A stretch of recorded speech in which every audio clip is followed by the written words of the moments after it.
প্রিয় দর্শক শ্রোতাবৃন্দ, আসসালামু আলাইকুম। কোটা আন্দোলন সরকার পতনের কোনো আন্দোলন সংগ্রাম নয়। সরকারি চাকরিতে থাকা ৫৬% সংরক্ষিত কোটা ব্যবস্থার সংস্কার দাবিতে শিক্ষার্থীরা বেশ কদিন ধরেই আন্দোলন করছিল, কিন্তু গতকাল কোথাও কোথাও পুলিশ, কোথাও পুলিশের ছাত্রলীগ এবং কোথাও ছাত্রলীগ একাই আন্দোলনরত শিক্ষার্থীদের উপর হামলা চালায়।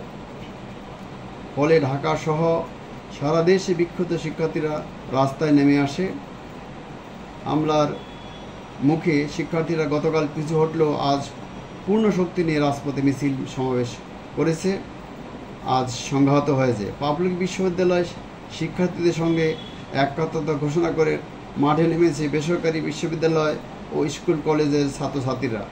সংঘর্ষে ঢাকা, চট্টগ্রাম, রংপুর সহ বিভিন্ন স্থানে শতাধিক ছাত্রছাত্রী আহত হয়েছে বলে খবর পাওয়া গেছে।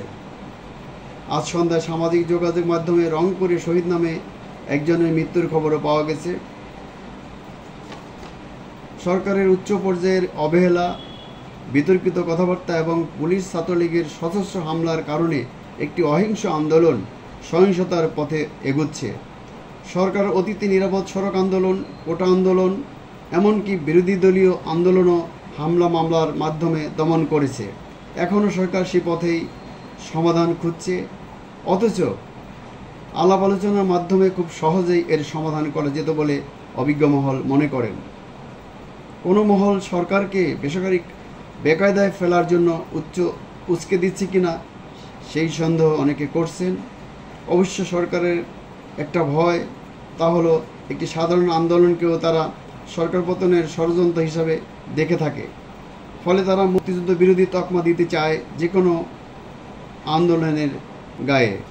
সরকার যদি আন্দোলনের ক্ষেত্রে যতটা কঠোর অবস্থান গ্রহণ করে থাকে, সেই তুলনায় যদি তারা দুর্নীতি, লুটপাট ইত্যাদির বিরুদ্ধে এর অনেক কম অবস্থা গ্রহণ করত, তাহলেও দেশের চেহারা ভিন্ন রূপ দাঁড়াতো বলে অনেকে মনে করেন। খোদা হাফেজ। বাংলাদেশ জিন্দাবাদ। জহিরুল হক রানা, ঢাকা।